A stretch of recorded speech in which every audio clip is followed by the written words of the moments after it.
तर मंडळी, आज हळदी कुंकवाचा कार्यक्रम ठेवलेला आहे आणि हळदी कुंकवाच्या कार्यक्रमानिमित्त थोडीशी साफसफाई करायला घेतलेली आहे. सकाळीच सगळं काम आवरून घेतलं आणि मग साफसफाई करायला घेतली.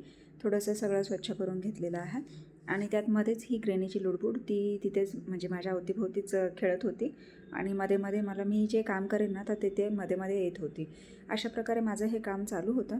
सगळी साफसफाई करून घेतली हॉलची आणि त्यानंतर डेकोरेशनला सुरुवात केली. डेकोरेशन माझंही चालू होतं आणि इकडेही आशू चालू आहे तिचंही.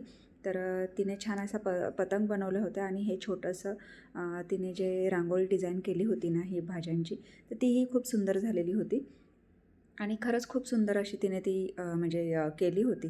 त्यासाठी आपल्याला थोडीशी अजून फुलंही लागणार होती, थोडंसं फुलांचं डेकोरेशन करण्यासाठी.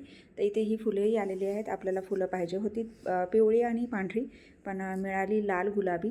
हरकत नाही, त्यातही आपण ही डिझाईन केलेली आहे, ही सुंदर नथ आणि हळदी कुंकू. तर हे अशा प्रकारे आपण हे डेकोरेशन केलं होतं आणि त्यानंतर मग संध्याकाळी 6 वाजता बायका सगळ्या यायला सुरुवात झाली आणि सुंदर असा हा हळदी कुंकवाचा कार्यक्रम चालू झाला आणि प्रत्येकजण येत होतं ग्रुपने.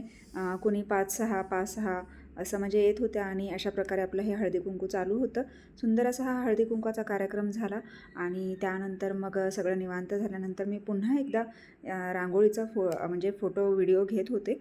त्यात परत ग्रेनी येत होती मध्ये मध्ये. तर या रांगोळीचा पूर्ण व्हिडिओ तुम्हाला जर पाहायचा असेल तर आपल्या चॅनलवर तुम्हाला नक्कीच पाहायला मिळणार आहे शॉर्ट्स व्हिडिओमध्ये.